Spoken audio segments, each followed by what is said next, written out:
नमस्कार दोस्तों, स्वागत है आप सभी का लीगल गाइड 360 में। दोस्तों, आज की इस लेक्चर सीरीज के अंतर्गत हम एक तो जो संपूर्ण जानकारी है अवधारणा के बारे में उसको समझेंगे, यानी कंप्लीट इंफॉर्मेशन अबाउट प्रिजम्पशंस। तो अवधारणा से रिलेटेड जो भी होगा उस संपूर्ण जानकारी को आज के इस एक वीडियो के अंतर्गत हम समझने वाले। क्या क्या समझेंगे इसके अंतर्गत वो मैं आपको बता देता हूं। डेफिनेशन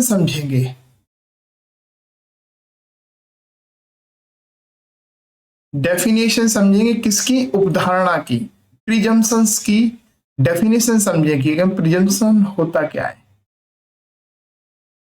लॉ में, यानी हमारे इंडियन एविडेंस एक्ट 1872 या अगर हम बात करें भारतीय साक्ष्य अधिनियम 2023, दोनों के अंदर क्या अवधारणा की हमें कोई परिभाषा देखने को मिलती है या प्रिजम्पशंस की कोई डेफिनेशंस देखने को मिलती है? अगर नहीं मिलती है तो फिर प्रिजम्पशंस को समझेंगे कैसे?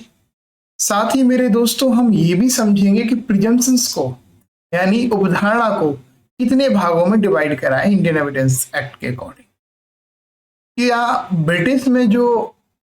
ब्रिटिश लॉ के अंतर्गत जो प्रिजम्पशंस हैं, क्या उसी तरह की प्रिजम्पशंस हमारे इंडियन लॉ में भी देखने को मिलती हैं?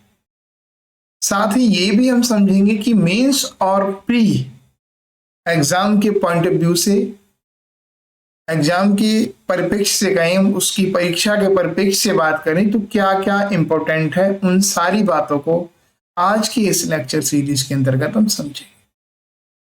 साथ ही जो डिफरेंस होगा, जो अंतर होगा प्रिजम्पशंस ऑफ फैक्ट और प्रिजम्पशंस ऑफ लॉ, इन दोनों के बीच जो अंतर होगा उसको भी समझेंगे हम मेंस के पॉइंट ऑफ व्यू से। प्री के पॉइंट ऑफ व्यू से तो जो इंपॉर्टेंट है वो तो मैं बताऊंगा ही आपको कि प्री से रिलेटेड क्वेश्चंस कहाँ कहाँ पूछे जा सकते हैं। और मैं आपको बता दूं कोर्ट में ये प्रिजम्पशंस कैसे यूज होती हैं, कौन कौन सी सेक्शंस में कौन कौन सी प्रिजम्पशंस आपके अगेंस्ट होती हैं, क्या एविडेंस दे के आप इसको, क्या एविडेंस आप ऐसा एड्यूस करो, क्या एविडेंस ऐसा दो कि प्रिजम्पशंस रिवर्ट हो जाए। साथ ही हम ये भी पढ़ेंगे कि कौन कौन सी प्रिजम्पशंस हैं जो रिवर्ट कर सकते हो आप और कौन सी प्रिजम्पशंस हैं जिनको आप रिवर्ट नहीं कर सकते। तो इन सभी अगर सवालों के आप जवाब जानना चाहते हैं तो वीडियो के साथ बने रहे। साथ ही एक सेक्शन पढ़ेंगे हम presumptions as to certain offences. कुछ अपराध हैं उनके बारे में, प्रिजम्पशंस के बारे में हम बात करेंगे। और ये सेक्शन जो हमारी भारतीय साक्ष्य अधिनियम 2023 है उसके अंदर जो सेक्शन है वो 115 है, यानी धारा 115 भारतीय साक्ष्य अधिनियम 2023। अगर इसकी कॉरेस्पॉन्डिंग लॉ की बात करें, कॉरेस्पॉन्डिंग सेक्शन की बात करें, इंडियन एविडेंस एक्ट 1872 की अगर हम बात करें तो ये section 111 A of Indian Evidence act 1872 हो जाती है या हुआ करती थी। ठीक है, तो सेक्शन 115 ऑफ बीएसए और section 111 A of Indian Evidence act को हम कंपेयर करके पढ़ेंगे, क्या कुछ चेंज देखने को मिलता है या सिर्फ नंबर चेंज। तो इन सारी इंफॉर्मेशन को एक लेक्चर के अंदर हम समझने बैठेंगे। हो सकता है ये लेक्चर बहुत इंपॉर्टेंट हो जाए और प्रिजम्पशंस के रिगार्डिंग जो मैं आज बताऊंगा आपको, वो ये मान के चलना कि आपके लिए सफिशिएंट होगा, चाहे आप प्रैक्टिस करते हैं, चाहे आप किसी एग्जाम की तैयारी कर रहे हैं या किसी एग्जाम की तैयारी करने की, लॉ से रिलेटेड कोई एग्जाम है अगर उसकी तैयारी करने के लिए आप सोच रहे हैं या इस फील्ड में जाना चाह रहे हैं या कोई और क्लैट एग्जाम की तैयारी कर रहे हैं, तो उनसे रिलेटेड सारे क्वेश्चन जो भी पूछे जाते हैं, चाहे फिर वो एआईबी हो, चाहे फिर वो जुडिशरी एग्जाम हो, उन सारे क्वेश्चंस को मैंने ध्यान में रखते हुए इस एक लेक्चर सीरीज को बनाया है। तो और अधिक देरी ना करते हुए मैं इस लेक्चर को आगे बढ़ाता हूं, आगे की ओर चलते हैं और एक एक चीज को एक एक पॉइंट के हिसाब से समझते चलते हैं और नोट डाउन करते चलते हैं। सबसे पहले मेरे दोस्त जो हम बात करेंगे उपधारणा की, यानी प्रिजम्पशंस की डेफिनेशन की बात करेंगे। ये डेफिनेशन इसकी कहां पर दी गई है, परिभाषा इसकी कहां पर दी गई है, क्या लॉ के अंतर्गत इसकी कोई परिभाषा दी जाती है? ये आपके मीन्स और आपका कॉन्सेप्ट जो है, जो एक प्रैक्टिस में कॉन्सेप्ट चाहिए होता है, उसके अकॉर्डिंग इंपॉर्टेंट आपके लिए हो जाता है। तो पहली बात समझते हैं, the word presumptions is not defined in the Bharatiya साक्ष्य अधिनियम। तो पहली चीज तो ये निकल के आई कि जो शब्द है प्रिजम्पशंस यानी उपधारणा, इसे भारतीय साक्ष्य अधिनियम में तो डिफाइन नहीं किया। तो एक चीज तो निकल के ये आई। तो अब क्वेश्चन ये उठता क्या इंडियन एविडेंस एक्ट 1872 में क्या इसको डिफाइन किया गया था? तो मैं आपको बता दूं वहां पर भी डिफाइन नहीं किया गया था। नया लॉ आने के बाद भी इसकी कोई डेफिनेशन नहीं दी गई है और कहीं भी डिफाइन नहीं है। इवन लेजिस्लेचर को चाहिए था कि इसकी कोई डेफिनेशन देते वो, पर नए लॉ के अंदर भी हमें प्रिजम्पशंस की अगर हम बात करें, प्रिजम्पशन की बात करें, तो कोई भी परिभाषा देखने को नहीं मिलती। यानी उपधारणा को नए लॉ के अंतर्गत भी डिफाइन नहीं किया गया है, पुराने लॉ में तो डिफाइन किया ही नहीं गया था। तो डेफिनेशन होगी क्या इसकी? तो प्रिजम्पशन उपधारणा की अगर आप परिभाषा समझना चाहते हैं तो आपको दो केस नोट डाउन कर लेने, ये मीन्स पॉइंट ऑफ व्यू से अब इंपॉर्टेंट हो जाते हैं। तो पहला केस है MS Narayan versus state of Kerala, AIR 2006 supreme court.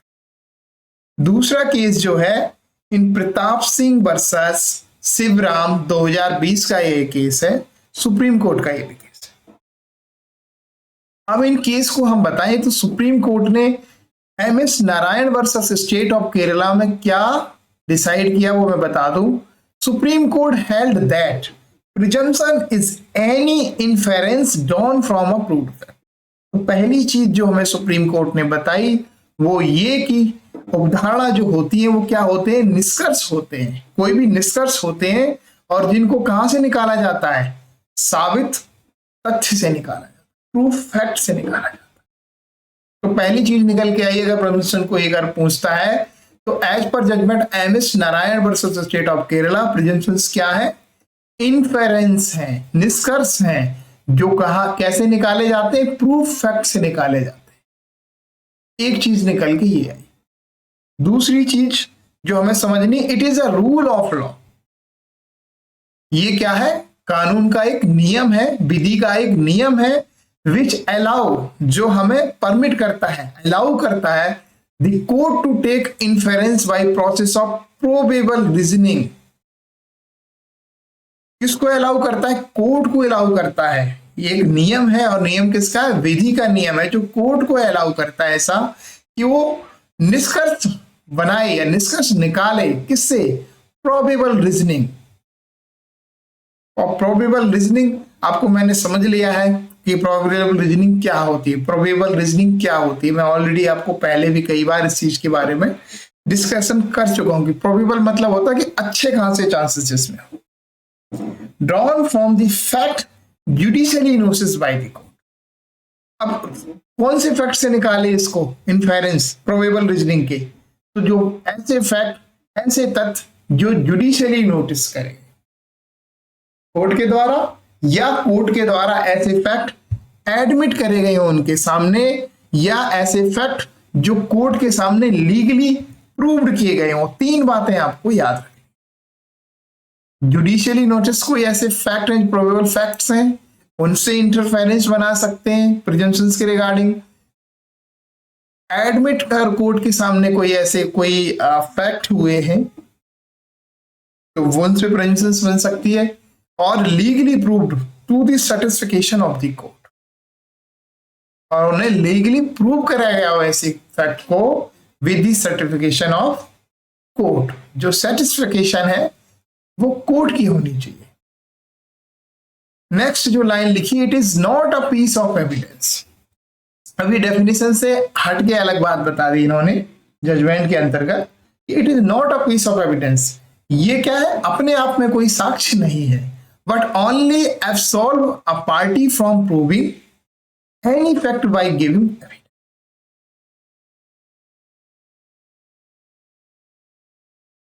पर बाकी ये अपने आप में तो कोई एविडेंस नहीं है, पर जो पार्टी है उसको एक एविडेंस देने से बचा देती है, एब्सॉल्व कर देती है पार्टी को, उसे एविडेंस नहीं देना पड़ता जहां पे ये प्रिजम्पशंस ले ली जाती है।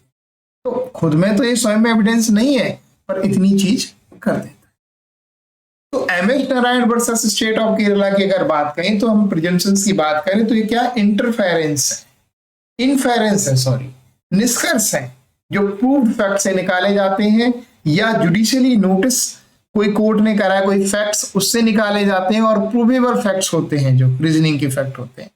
कोर्ट के सामने कोई चीज एडमिट करी गई है, उनसे ऐसी कोई फैक्ट है उनसे निकाली जाती है, या कोई लीगली प्रूव करे गए ऐसे fact with the satisfaction of the court. तो इतनी चीजें हमें एमएस नारायण ने बताई कि क्या होती है प्रिजम्पशन। अब हम समझ लेते हैं यही प्रताप सिंह वर्सेस शिवराम 2020 का केस। इसमें सुप्रीम कोर्ट ने हेल्ड किया, अभी निर्धारित किया, यानी सुप्रीम कोर्ट ने हमें बताया that presumptions make a prima facie case for a party in whose favour it exist. तो पहली चीज तो प्रिजम्पशंस क्या करती है, प्राइमा फेसिया यानी प्रारंभिक तौर पे क्या कर देती है, केस को स्टेबलाइज कर देता है। किसके फेवर में कर देता है, party in whose favour is exist. तो जिसके फेवर में प्रिजम्पशंस एग्जिस्ट करती है, अपना अस्तित्व रखती है, उसी के फेवर में प्राइमा फेसिया केस ये क्या कर देती है, स्टेबलाइज कर देती है। बस इतनी सी चीज आपको ये चीज बताई हमें प्रताप सिंह। तो इससे जजमेंट का कोई वो, इससे परिभाषा का मतलब कुछ निकल नहीं रहा है, एक ही लाइन बताई है कि इससे क्या फायदा होता है अगर प्रिजम्पशन आई तो क्या प्रिजम्पशन ये कर देती है। पर ये आप मेंस में लिखेंगे डेफिनेशन में अगर पूछा जाता है, the rules of presumptions are deduced from enlightened human knowledge and experience. तो रूल्स ऑफ प्रिजम्पशंस यानी उपधारणा का जो नियम है वो कहां से डिड्यूस होता है, कहां से निकलता है, कहां से वो प्रकट होता है, तो वो होता है human knowledge and experience. Human knowledge and experience, they are drawn from connection, relation and coincidence of fact and circumstance। तीन चीजें आपको ये याद रखनी। ये एक्सपीरियंस होता है, नॉलेज होती है, ह्यूमन की नॉलेज, ह्यूमन का एक्सपीरियंस होता है, कनेक्शंस देखे जाते हैं, रिलेशंस देखे जाते हैं फैक्ट के बीच, coincidence of fact and circumstances देखी जाती हैं। इन सब चीजों से ड्रॉ करा जाता है, इस चीज को इन्फेरेंस किया जाता है, इन चीजों से इस चीज का निष्कर्ष निकाला जाता है, ह्यूमन के एक्सपीरियंस के अकॉर्डिंग ये निकाला जाता है। एक्सपीरियंस, अब आपको एक्सपीरियंस मुझे समझाने की जरूरत नहीं है कि एक्सपीरियंस से कैसे निकालेंगे, नॉलेज के हिसाब से कैसे निकालेंगे, कि किसी चीज की नॉलेज है कि इस फैक्ट का रिजल्ट यही होता है, यही होता है, तो वो क्या है, नॉलेज है उसकी। तो उससे हम ड्रॉन कर सकते हैं कि उसका रिलेशन ही इस तरह का है कि अगर ये चीज होगी तो यही निकल के आएगा, उसका कनेक्शन जो है उसके साथ ऐसा है कि अगर इस तरह से अगर चीज होगी तो उसका मतलब यही निकल के आएगा। प्रोबेबल वाली जो बात ऊपर कही थी वो भी यहीं पे लागू होती है। तो इतनी चीज। अब अगर मैं आपसे पूछूं कि प्रिजम्पशंस की डेफिनेशन क्या है, तो एक लाइन में मैं बताऊं प्रिजम्पशंस क्या है। ये इनफेरेंस है, निष्कर्ष है जो निकाले जाते हैं किसी प्रूफ फैक्ट से, ह्यूमन के नॉलेज से, ह्यूमन के एक्सपीरियंस से, उनके जो बीच कनेक्शन से, उनसे, रिलेशन से, और कंसीडेंस ऑफ फैक्ट एंड सर्कमस्टांसेस से। तो ये कुछ चीजें हैं जिनसे निकाले जाते हैं, ऐसे फैक्ट जुडिशियली नोटिस रहे कोर्ट के द्वारा, उनसे निकाले जाते हैं, कोर्ट के सामने एडमिट किए गए हैं उनसे निकाले जाते हैं, कोर्ट के सामने लीगली उनको प्रूव करा गया with the certification of the court, उनसे निकाले जाते हैं। तो अगर आपसे उपधारणा की परिभाषा कोई पूछ रहा है तो आपको उपधारणा की परिभाषा में यही तो जजमेंट लिखनी है। मैंने बिल्कुल अपडेट करा है, लेटेस्ट जजमेंट भी आपको दी हुई है, के बाद की अभी कोई जजमेंट आई नहीं है प्रिजम्पशंस की डेफिनेशन के ऊपर, जिसने डेफिनेशन को डिफाइन किया।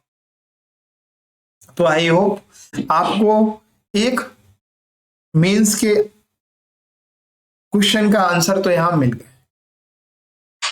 नेक्स्ट जो ये है, ये मेरे पास ये रिक्वेस्ट आई थी कमेंट्स के जरिए, ये रिक्वेस्ट आई थी कि अगर हिंदी में भी मुझे ये मिल जाए, तो मैंने वो हिंदी में डाल दिया। इसमें सिर्फ हिंदी के रिगार्डिंग ये लिखा है कि प्रिजम्पशंस उपधारणा शब्द की परिभाषा भारतीय साक्ष्य अधिनियम में नहीं दी गई है। जैसा मैंने आपने बताया, एम.एस. नारायण बनाम केरल राज्य के मामले में सर्वोच्च न्यायालय ने कहा कि उपधारणा किसी सिद्ध तथ्य से निकाला गया निष्कर्ष होता है।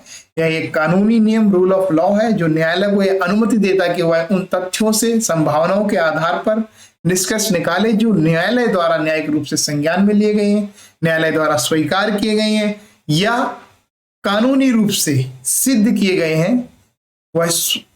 बाकी वह स्वयं में कोई साक्ष्य नहीं होता है, तो प्रिजम्पशन स्वयं में तो कोई साक्ष्य नहीं होता, बल्कि यह केवल किसी पक्ष को इस दायित्व से मुक्त करता है कि वह किसी तथ्य को प्रमाणित करने के लिए अलग से साक्ष्य।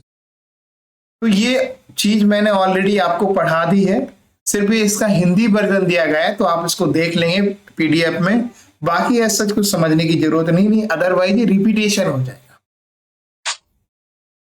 अब हमारा ये क्वेश्चन जो मैंने आपके साथ डिस्कस किया था कि प्रिजम्पशंस के टाइप कितने हैं, काइंड ऑफ प्रिजम्पशंस कितनी है, यानी कितने प्रकार की उपधारणाएं होती हैं।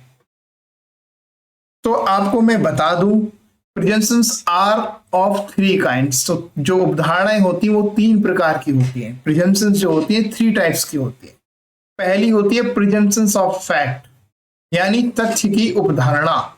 दूसरी होती है प्रिजम्पशंस ऑफ लॉ, जो हमारी सेकंड नंबर पे है वो है प्रिजम्पशन ऑफ लॉ, यानी विधि की उपधारणा।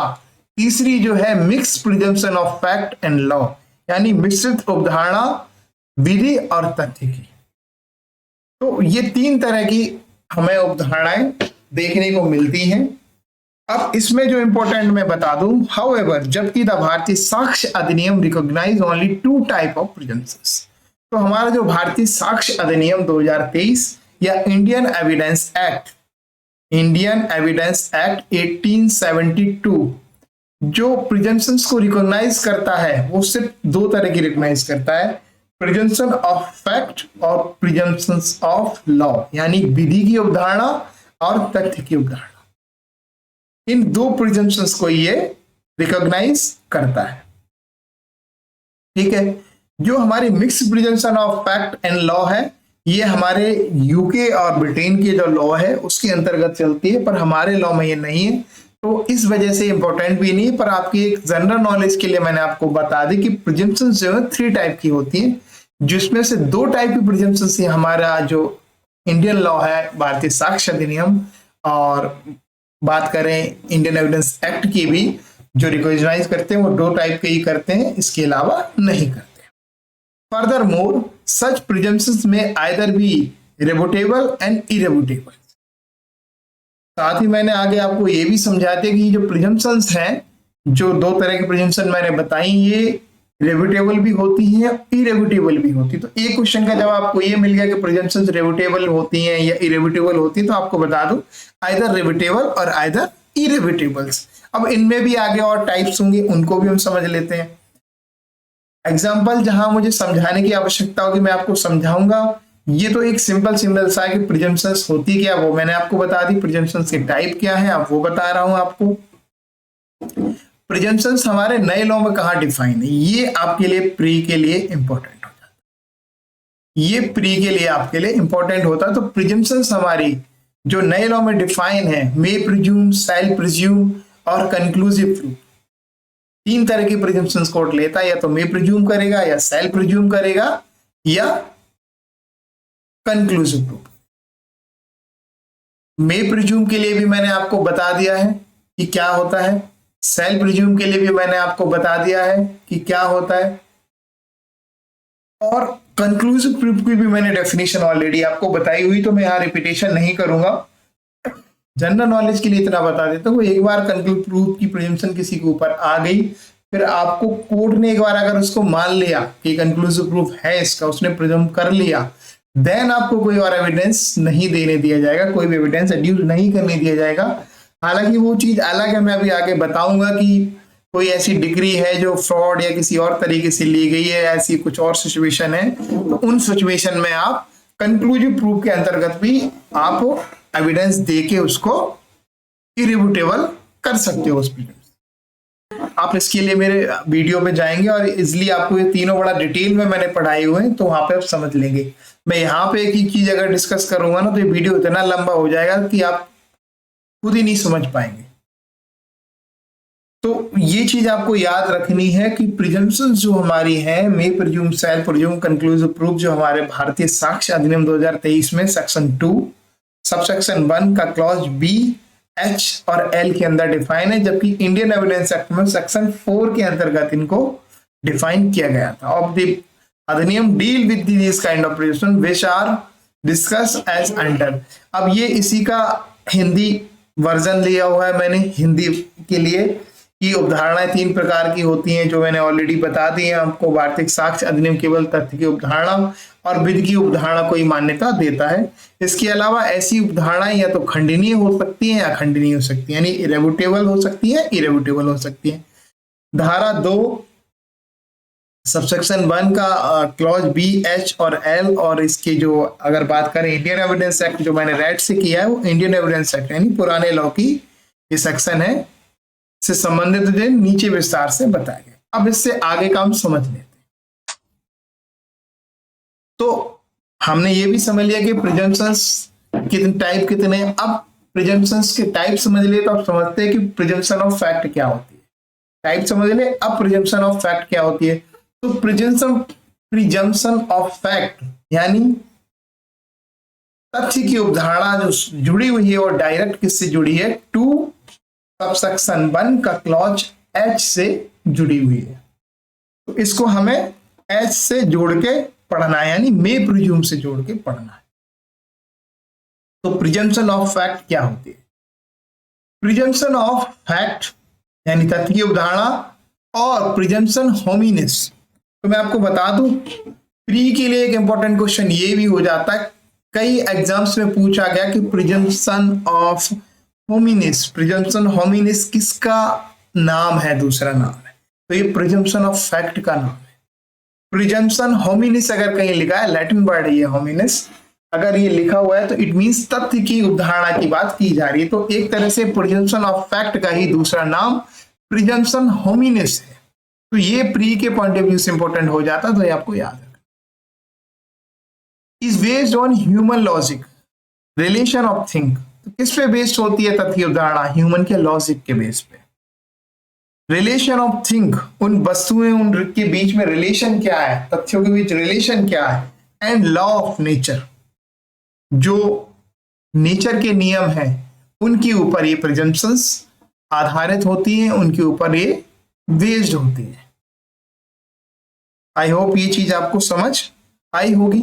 According to the section 2 subsection 1 clause H where the Adhiniyam declare, Adhiniyam means Bharatiya साक्ष्य अधिनियम 2023, और अगर हम पुराने लॉ की बात करें तो Indian Evidence act 1872 declares that the court may presume a fact that court may either.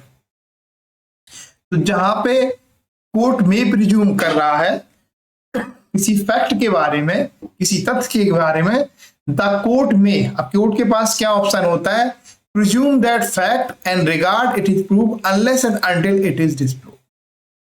तो उस फैक्ट को क्या कर मान के चले, प्रिज्यूम मान के चले, रिगार्ड इट इज प्रूव्ड, और तब तक उसको प्रूव माने जब तक कि उसको डिस्प्रूव ना कर दिया गया।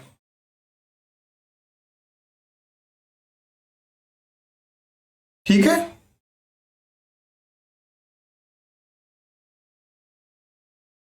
ये चीज हो गई। अब मे call for proof of it, या फिर दूसरा ऑप्शन जो हमारे जज साहब के पास होता है, कोर्ट के पास होता है, या तो वो जो फैक्ट है उसके लिए वो एविडेंस मांग ले कि इसको आप प्रूव कीजिए। तो कोई एक फैक्ट है मान लो जज साहब के सामने, अब मैं आपको थोड़ा सा इजी समझाता हूं। ये मान के चलो ये ए हमारे जज साहब है, अब इनके पास कोई फैक्ट गया है, ठीक है, मान लो ये फैक्ट गया है, तो जज साहब के पास जो ऑप्शन है वो या तो इसको मे प्रिज्यूम कर ले, और मे प्रिज्यूम जैसे ही कर लिया उन्होंने, तो अब सामने वाली पार्टी क्या करेगी, जब तक इसको डिस्प्रूव नहीं करती है तब तक जज साहब इसको प्रूव मानेंगे, बात खत्म। अगर सामने वाली पार्टी इसके लिए एविडेंस नहीं देती है तो इसी को प्रूव मान के केस आगे बढ़ा दिया जाएगा और कन्विक्शन भी कर दी जा सकती है अगर सामने वाला कंटेस्ट नहीं कर रहा है, जैसा कि 138 के मैटर में होता है। ठीक है, वहां हालांकि लॉ की प्रिजम्पशंस है, पर मैं एक एग्जांपल दे रहा हूं आपको सिर्फ। दूसरा ऑप्शन हमारे पास जो जज साहब के पास होता है वो मे call for the proof of it. दूसरा ऑप्शन ये होता है कि वो उसको प्रिज्यूम ना करें। ह्यूमन लॉजिक की बात करिए हमने, डेफिनेशन आपको क्या पढ़ाई, रिलेशन ऑफ थिंग है, ह्यूमन लॉजिक है, लॉ ऑफ नेचर है। तो इन सारी चीजों को देखने के बाद तो कोर्ट को अगर ऐसा लगता है कि नहीं इसको प्रिज्यूम नहीं करना है, सिंपल सी बात है एविडेंस मांग लेंगे कि भैया एविडेंस लेके आओ तभी मानेंगे, अदरवाइज नहीं। तो सिंपल थिंग अगर मैं कहूं, प्रिजम्पशन ऑफ फैक्ट में कोर्ट के पास डिस्क्रिशन होती है, पर डिस्क्रिशन का मतलब कभी भी ये नहीं होता कि मनमानी। ये चीज आप बड़ा क्लियर समझ लो। डिस्क्रिशन का मतलब हमेशा यही होता है कि as per law use judicial mind. ठीक है, डिस्क्रिशन का मतलब ये है कि जुडिशियल जो रूल है, जुडिशियल जो नॉर्म्स हैं, उनको फॉलो करते हुए उनको ये चीजें डिसाइड करनी है, ये नहीं कि अपने मन से कुछ भी करना। ये चीज मैं ऑलरेडी पहले भी कई बार बता चुका हूं। इसका ये नीचे हिंदी वर्जन है, तत्व की उपधारणा या प्रिजम्पशंस होमिनिस, मानव तर्क वस्तुओं के आपसी संबंध प्रकृति के नियमों पर आधारित होती है। धारा 2 सबसेक्शन 1 का H और 4 हो गया इंडियन एविडेंस एक्ट 1872 के अनुसार जब अधिनियम यह घोषित करता है कि न्यायालय अवधारणा कर सकता है, तो न्यायालय निम्न में से कोई एक कर सकता है। अब निम्न में से कोई एक क्या करेगा, उस तथ्य को मान ले और तब तक उसे सिद्ध माने जब तक कि उसे गलत सिद्ध ना कर दिया जाए, है ना, प्रिज्यूम कर ले उस तथ्य को, उस फैक्ट को, और तब तक ऐसा प्रिज्यूम करके रखे जब तक कि दूसरा जो व्यक्ति, दूसरी पार्टी जो है उसे क्या कर दे, डिस्प्रूव ना कर दे, गलत सिद्ध ना कर दे। या दूसरा ऑप्शन जो आता है जैसे आपके पास कि उस तथ्य के प्रमाण की मांग कर सकता है, सबूत मांग ले उस तथ्य के ऊपर, में call for the proof of it, सबूत मांग ले, प्रिज्यूम ना करे उसको, भैया इसके लिए एविडेंस ले आओ तो अब देख लेंगे। तो ये दो ऑप्शन होते हैं प्रिजम्पशन ऑफ फैक्ट में। Section 2 subsection 1 clause H clarify that. तो ये जो हमारी धारा 2 सबसेक्शन 1 H है, जो ये क्लैरिफाई करती है, स्पष्ट करती है कि the presumption of fact is rebuttable in nature. तो प्रिजम्पशन ऑफ फैक्ट जो है यानी तथ्य की उपधारणा जो है इज रिव्यूटेबल इन नेचर। ठीक है, तो ये नेचर से ही रिव्यूटेबल होती है। तो अगर यहां आपसे कोई पूछे से रिलेटेड एक प्री का क्वेश्चन आता है, प्री का यहाँ पे क्वेश्चन आता है, प्रिजम्पशन ऑफ लॉ इज रिव्यूटेबल और इरेव्यूटेबल, आइदर रिव्यूटेबल और आइदर इरेव्यूटेबल। तो आपको मैं बता दूं presumption of fact always rebuttable in nature and the other party may adduce evidence to disprove it. और अदर पार्टी इसके लिए क्या कर सकती है, एविडेंस दे सकती है इसको डिस्प्रूव करने के लिए। It further by using may the legislature. अब फर्दर बाय यूजिंग मे, अब जब प्रिजम्पशन ऑफ फैक्ट में मे प्रिज्यूम की बात करी तो further bye may using by the legislature. अब लेजिस्लेचर की इंटेंशन क्या रही है मे को यूज करने की, वो तो क्लियर है, has made it clear that the court is not bound to presume a fact but this power is discretionary.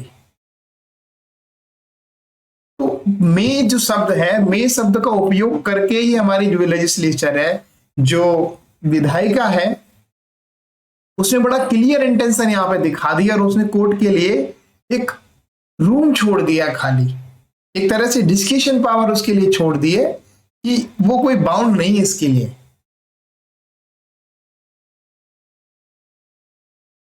पर ये जो पावर है वो डिस्क्रिशनरी है और विवेकाधीन शक्ति है, विवेकाधीन पावर है। और विवेकाधीन पावर को मैंने यूज करने के लिए आपको बताया है कि एक रूल होता है, एक प्रोसेस होता है, उसी को अप्लाई करना होता है।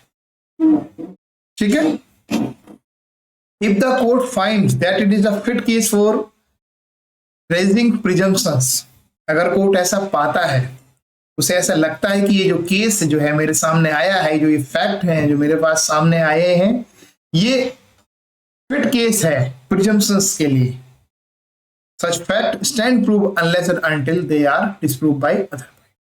तो ऐसे फैक्ट प्रूव माने जाएंगे, कब तक प्रूव माने जाएंगे, अनलेस एंड अनटिल, जब तक कि उन्हें they are disprove by other side, जब तक कि उन्हें अदर साइड जो अदर पार्टी है कोर्ट में दो पार्टी होती है ए और बी, है ना, एक केस डालता है एक किसी के सामने डलता है, यही होता है।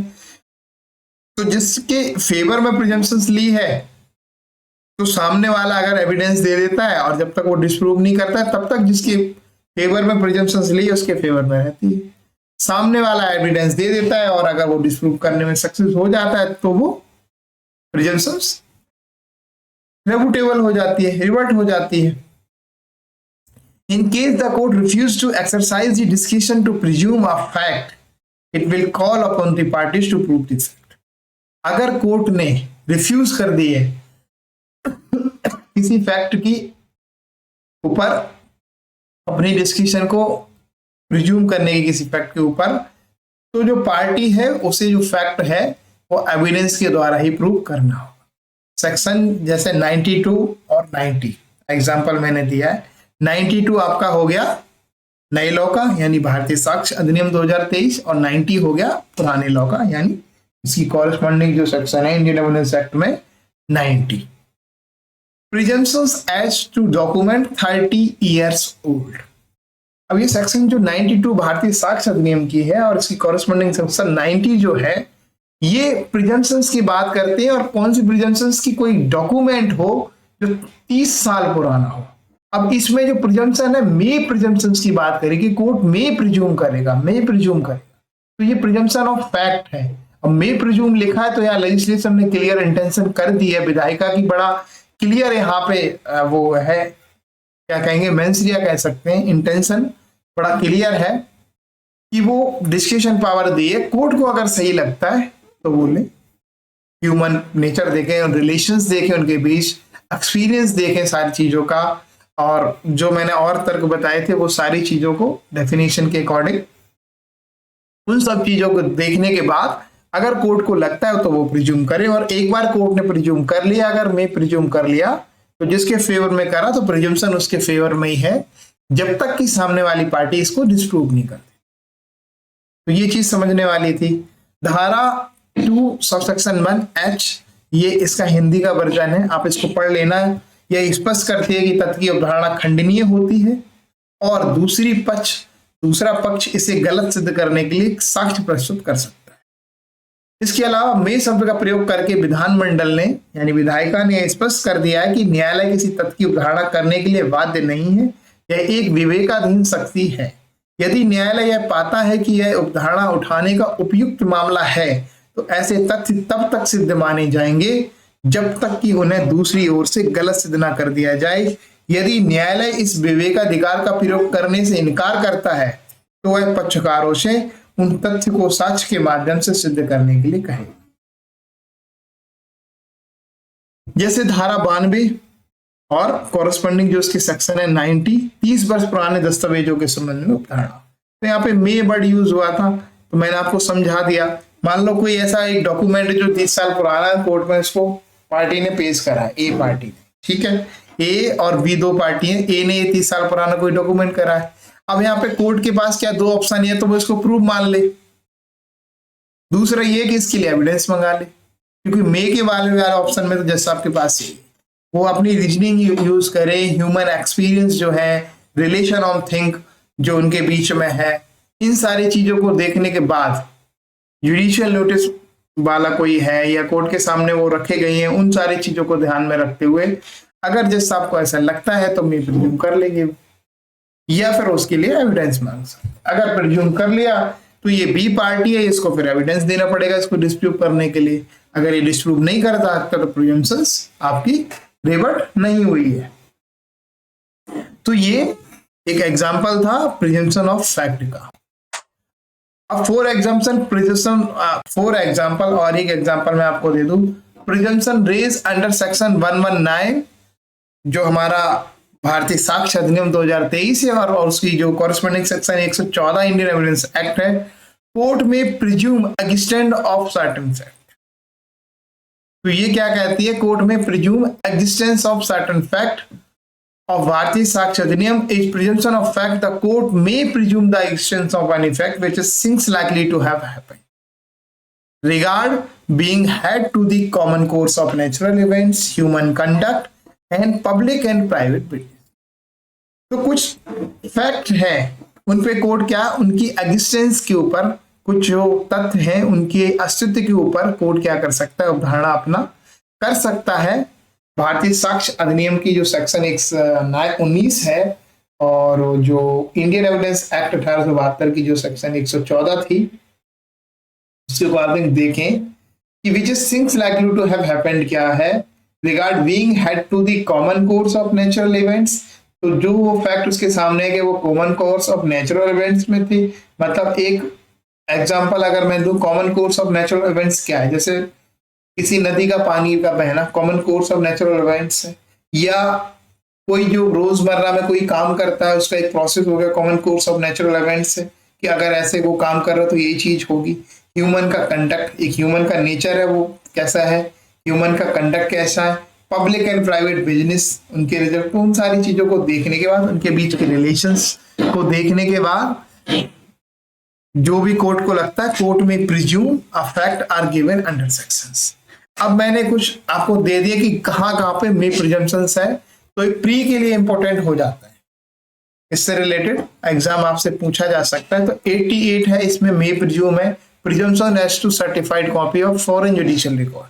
तो फॉरेन जुडिशियल रिकॉर्ड की बात करें अगर, तो उन पे प्रिजम्पशंस कौन सी है, मे प्रिजम्पशंस है। Presumption as to book, maps and chart, books, map and chart. तो बुक्स, मैप एंड चार्ट के बारे में प्रिजम्पशंस क्या मे है, 89 डिफाइन करता है। रेड से जो सेक्शन है वो एविडेंस एक्ट की लिखी हुई है, मैं बार बार रीड अब नहीं कर रहा हूं। Presumptions as to electronic message, ये 90 डिफाइन करता है, कोई इलेक्ट्रॉनिक्स मैसेज के बारे में है। डॉक्यूमेंट 30 ईयर ओल्ड के बारे में कोई प्रिजम्पशंस है, ये भी मे प्रिज्यूम है। इलेक्ट्रॉनिक्स रिकॉर्ड 5 ईयर ओल्ड, इसमें भी मे प्रिज्यूम है। Presumption as to abetment of presumption as to abetment of presumption as to abetment of suicide by a married woman of. तो एक जो ये प्रिजम्पशन है ये कई बार लोगों को कंफ्यूजन करती है कि यहाँ सेल होगा, पर यहाँ सेल है नहीं, यहाँ सेल प्रिज्यूम नहीं है, यहाँ पे मे प्रिज्यूम ही है। तो इसको याद रखना, ये एग्जाम में कई बार पूछी गई है इसलिए मैं आपको बता रहा हूँ। सेक्शन ये है आपकी 117 भारतीय साक्ष्य अधिनियम 2023 की, और ओल्ड लॉ में ये सेक्शन 113A हुई थी, अमेंड करके इसको डाला गया था भारत इंडियन एविडेंस एक्ट 1872 में। तो ये उस पॉइंट ऑफ व्यू से प्री के लिए आपके लिए इंपॉर्टेंट हो जाती है। तो ये चीज आपको याद रखनी है। बाकी ये मेंस के रिगार्डिंग ये है याद करने वाली कि कहाँ कहाँ प्रिजम्पशंस दी हुई है, कहाँ कहाँ मे प्रिज्यूम वर्ड है, तो वो उसके रिगार्डिंग आप यहाँ से देख सकते हो। फिर इसी का ये हिंदी है तो आप इसको देख लेना, मैं रिपीटेशन अब नहीं कर रहा हूं। आगे बढ़ते हैं, प्रिजम्पशन ऑफ लॉ। अब प्रिजम्पशन ऑफ लॉ में क्या होता है, सेल प्रिज्यूम करते हैं, ठीक है। प्रिजम्पशन ऑफ लॉ में क्या करते हैं, सेल प्रिज्यूम करते हैं। प्रिजम्पशन ऑफ लॉ क्या हो गया, विधि की उपधारणा, यानी विधि की उपधारणा। चलो समझ लेते हैं विधि की उपधारणा को। भारतीय साक्ष्य अधिनियम further divide presumption of law into rebuttable presumption of law, irrebuttable presumption of law और कंक्लूसिव। तो जो प्रिजम्पशन ऑफ लॉ है ये भी जाके क्या दो तरह की प्रिजम्पशन में डिफाइन हो गई। प्रिजम्पशन ऑफ लॉ जो हुई वो दो में डिवाइड हुई, rebuttable presumption of law, irrebuttable presumption of law. और इरिवर्टेबल प्रिजम्पशन ऑफ लॉ को ही कंक्लूसिव प्रूफ भी बोलते हैं, ठीक है। तो इसको बोलते ही ये एब्सोल्यूट रूल नहीं है कि कंक्लूसिव प्रूफ को भी आप, जैसे मैं आपको बताया कि आप फ्रॉड या किसी और तरीके से आपने कोई डिग्री ले ली है और आप उसको रेलिवेंट दिखा रहे हो, कंक्लूसिव प्रूफ होता है वैसे वो जजमेंट, तो उसको आप रिवर्ट कर सकते हो। तो इसलिए मैं कह रहा हूं रेबुटेबल प्रिजम्पशन और इरेबुटेबल प्रिजम्पशन। तो प्रिजम्पशन ऑफ लॉ, यहां से जो क्वेश्चन निकल के आएगा विधि की उपधारणा को दो मैं कर दिया, खंडनीय प्रिजम्पशन, खंडनीय उपधारणा ऑफ जो है विधि की खंडनीय उपधारणा और विधि की अखंडनीय उपधारणा। ये दो उसमें बढ़ गया, और एक निश्चायक सबूत। ठीक है, निश्चायक सबूत किसमें होता है? अखंडनीय उपधारणा जो होती है विधि की, उसके अंतर्गत ये आता है। अब यहां से एक चीज निकल के आती है कि प्रिजम्पशन ऑफ जो फैक्ट था या तथ्य की उपधारणा थी, वो क्या थी? खंडनीय थी, ऑलवेज, इरेबुटेबल ही थी, ऑलवेज, सॉरी रिबुटेबल थी, इरेबुटेबल नहीं, रिबुटेबल थी, खंडनीय थी। पर ये जो है प्रिजम्पशन ऑफ लॉ यानी विधि की उपधारणा जो है वो खंडनीय है और अखंडनीय भी। तो इससे रिलेटेड क्वेश्चन आया है, अभी आसाम जुडिशरी ने भी इसके ऊपर क्वेश्चन पूछा हुआ था, तो आप देख सकते हो। और अगर इसको देखने के बाद आप कॉन्सेप्ट देखोगे ना, तो आपको समझ आ जाएगा कि उसका आंसर कैसे देना है। अब refutable presumption of law under section 2(1), ठीक है, सेक्शन 2 सबसेक्शन 1 के एल, ये एल में दिया गया है। तो सिर्फ इतना प्री के पॉइंट ऑफ व्यू से याद रख सकते हो कि सेल्फ प्रिज्यूम कहां दिया है, तो यहां दिया है। और ये जो सेक्शन 4 है वो इंडियन एविडेंस एक्ट का है। इट इज प्रोवाइडेड दैट, ये प्रोवाइड करता है, क्या उपलब्ध कराता है? That where the Adhiniyam declare that the court self presume, जहां पे जो हमारा ये अधिनियम है, हमारा जो अधिनियम है, इसने ऐसा डिक्लेयर करा कि कोर्ट सेल्फ प्रिज्यूम करेगा किसी फैक्ट को, तो court self presume that fact unless and until it is disprove. तो कोर्ट क्या करेगा? उसे सेल्फ प्रिज्यूम करेगा, यानी उपधारणा उसके ऊपर करेगा ही करेगा, उस तथ्य के ऊपर उपधारणा करेगा ही करेगा। अगर कोर्ट में कहीं ऐसा लिखा है, अगर इस अधिनियम ने किसी ऐसे सेक्शन को या किसी ऐसे फैक्ट को डिक्लेयर करा कि उसके ऊपर किसी फैक्ट को सेल्फ प्रिज्यूम करेगा कोर्ट, तो फिर कोर्ट उसको सेल्फ प्रिज्यूम करेगा और तब तक सेल्फ प्रिज्यूम करके रखेगा जब तक उसको डिस्प्रूव नहीं कर दिया जा सकता। तो मैं आपको बताऊं, यहां डिस्प्रूव भी कौन कर सकता है? अपोजिट पार्टी, क्योंकि जिसके फेवर में प्रिजम्पशन आई है सेल्फ प्रिज्यूम, उसे तो एविडेंस देने की जरूरत है ही नहीं।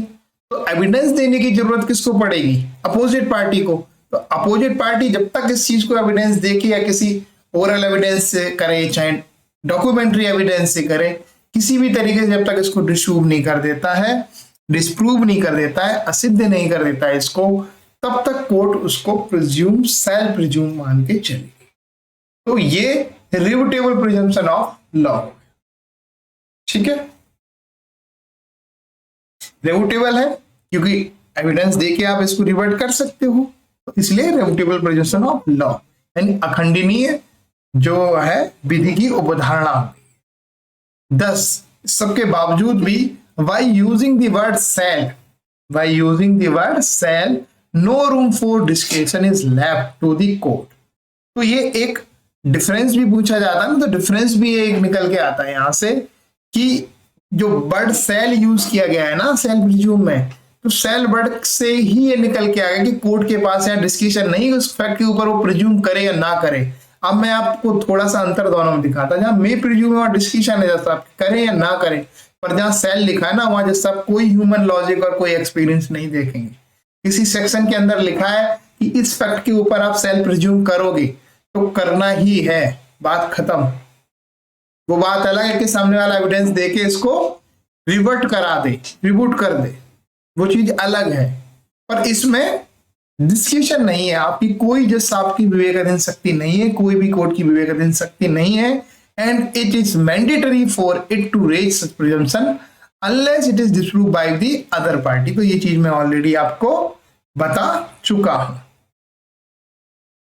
ये मैंडेटरी प्रोविजन है, इसेंशियल प्रोविजन है। आपको सेल्फ प्रिज्यूम अगर लिखा है तो आपको प्रिजम्स करना ही है, उसके ऊपर सेल्फ प्रिज्यूम करना ही, प्रिजम्पशंस लेनी है जब तक उसको डिस्प्रूव ना कर दिया जाए, और तब तक ये सेल्फ प्रिज्यूम रहेगा। The court is bound to take this fact as proof, और कोर्ट उस तथ्य के क्या मान के चलेगा, उस फैक्ट को क्या मान के चलेगा कि वो प्रूव है। कब तक?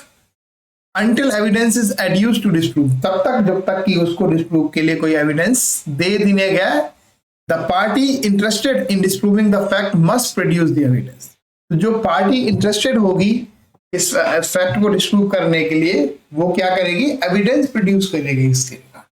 तो इंटरेस्टेड पार्टी मैंने इसलिए लिखा है कि अगर डिफेंस ने कोई मान ले कोई चीज है, डिफेंस के लिए अगर प्रिजम्पशन आई है तो आपका पिटिशनर देगा उसमें, पिटिशनर की तरफ से सेल्फ प्रिजम्पशन अगर रेज हो गई है, कोर्ट ने करी है, तो फिर हमारा डिफेंडेंट देगा।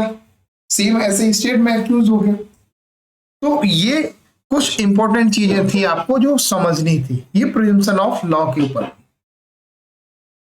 अब ये इसी का हिंदी है। विधि की उपधारणा, भारतीय साक्ष्य अधिनियम विधि की उपधारणा को दो भागों में विभाजित करता है, खंडनीय विधिक उपधारणा, अखंडनीय विधिक उपधारणा, या निसंदिग्ध प्रमाण या निश्चयक सबूत भी इसे कहते हैं। खंडनीय विधिक उपधारणा क्या होती है, मैंने ऑलरेडी आपको सारी चीजें बता दी, तो आप इसको केवल एक रीड कर लेना, बाकी ये हिंदी वर्जन के लिए लिख दिया कि हिंदी के लिए भी इजी हो जाए, ठीक है। समझा तो मैं ऑलरेडी आपको हिंदी में ही रहा हूं। फॉर एग्जाम्पल अंडर सेक्शन 118 और इसकी कॉरेस्पॉन्डिंग सेक्शन जो हमारे इंडियन एविडेंस एक्ट 1872 में है वो 113 बी, और ये बात किसकी करता है, presumption as to dowry death. तो 118 जो हमारा इंडियन भारतीय साक्ष्य अधिनियम 2023 है वो presumption as to dowry death की बात करता है, और इसमें प्रिजम्पशन क्या होती है, सेल प्रिज्यूम बॉडी होता है। तो इसमें अगर सेल प्रिज्यूम लिखा है और ये प्रोविजंस के जो फैक्ट हैं, जो चीजें दी गई, अगर वो इसेंशियल, वो सारे जो इंग्रेडिएंट हैं इसके, जो इसेंशियल इंग्रेडिएंट है, अगर वो फुलफिल होते हैं तो कोर्ट को सेल प्रिज्यूम करना ही पड़ेगा, और तब तक वो कोर्ट प्रिज्यूम करके रखता है जब तक कि डिस्प्रूव नहीं कर दिया जाए अपोजिट पार्टी के द्वारा। और Bharatiya Adhiniyam where the question is whether a person committed dowry death of a woman, जहां पे ऐसा क्वेश्चन है कि क्या ये जो पर्सन है, ये जिसने कोई डाउरी डेथ किसी वुमन की करी है, कमिट करी है, the court shell presume that such person has caused the death if it is shown that soon before her death she has been subjected to cruelty। तो अगर ये कोर्ट को ऐसा कारण दिखा दिया जाता है, ऐसा कारण है उसकी डेथ का कि डेथ से पहले उसके साथ क्रूरल्टी की गई थी, तो ये पर्याप्त होगा उसके जो कोर्ट के लिए, कोर्ट इसको सेल्फ प्रिज्यूम करे। तो ये एक एग्जांपल था। ऐसे other provision relating to such presumption, जो उपधारणा इनसे संबंधित जो अदर प्रोविजंस हैं, जो प्रोविजंस है, are contain under section of the Bharatiya साक्ष्य अधिनियम। अब जैसे मैंने 78 लिखा है, presumption as to genuineness of certified copy. अब सर्टिफाइड कोई कॉपी है, ठीक है, वो मान लो कोई पार्टी कोर्ट में कर रही, तो प्रिजम्पशन क्या है उसकी, 78 जो सेक्शन है उसके अकॉर्डिंग प्रिजम्पशन आएगी, और 78 मैंने बहुत डिटेल में पढ़ाई है। तो सर्टिफाइड कॉपी के रिगार्डिंग प्रिजम्पशन क्या होगी, सेल होगी, ठीक है, पर ये कंक्लूसिव प्रूफ नहीं है, तो एविडेंस आप दे सकते हो इसके regarding. Presumption as to document produce as record of evidence. ऐसे ही सेक्शन 80 होगी, presumption as to gazette newspaper and other document हो गए। ऐसे 81 हो गया, presumption as to gazette in electronics and digital record हो गया। ऐसे ही आपका 82 सेक्शन हो गई, 83 सेक्शन हो गई, presumption as to collection of laws हो गई। सेम जो मैंने लिखी 85 हो गया, 87 हो गया, 86 हो गया, 91 हो गया, 115 हो गया, 120 हो गया, 108 हो गया, ठीक है। तो ये प्रिजम्पशंस इनके अंदर जो है वो सेल प्रिज्यूम है। तो प्रिजम्पशंस कौन सी है, सेल प्रिज्यूम से, पर इनको आप रिवर्ट कर सकते हो डॉक्यूमेंट या एविडेंस देके, या डॉक्यूमेंट्री एविडेंस देके, या ओरल एविडेंस देके। वो कोर्ट तब तक प्रिज्यूम करके मानेगा जब तक आप डिस्प्रूव नहीं कर देते। अगर डिस्प्रूव नहीं कर पा रहे तो ये प्रूव नहीं है सारी चीजें। इन सेक्शन के अंतर्गत इंडियन एविडेंस एक्ट की बात करें तो मैंने रेड से किया हुआ है 79, 80, 81, 81A, 83, 84, 85, 85A, 85B, 85C, 89, 11, 111A, 114A, 105। तो इन सेक्शंस के अंदर प्रिजम्पशन जो है वो सेल की ली जाएगी, ठीक है। तो दोनों प्रोविजंस मैंने लिखे हुए हैं, वो आप देख सकते हैं इसकी पीडीएफ में। तो इनके अंतर्गत प्रिजम्पशन जो होगी, मेन मोटा मोटा जो मतलब आपको समझना वो यही है कि इसके अंदर सेल होगा, और सेल का मैंने मतलब भी बता दिया कि आपको क्या है, जज के पास ऑप्शन नहीं बचता है। उदाहरण के लिए ये आप इसको पढ़ लेना कि भारतीय साक्ष्य अधिनियम की धारा 1 से 18 के अंतर्गत दहेज मृत्यु के संबंध में धारणा, जब यह प्रश्न उठता है कि किसी व्यक्ति ने किसी स्त्री की दहेज मृत्यु की है तो न्यायालय यह अवधारणा करेगा कि उस व्यक्ति ने ही मृत्यु कारित की है यदि यह सिद्ध हो जाता है कि मृत्यु से पहले उस महिला के साथ क्रूरता की गई। इस प्रकार की उदाहरणों से संबंधित अन्य प्रावधान निम्नलिखित धाराओं के अंतर्गत आते हैं। अभी जो धाराएं हैं ये आप देख लेना, ठीक है। ये उससे रिलेटेड है, उसी का हिंदी है, ये सेक्शंस हैं।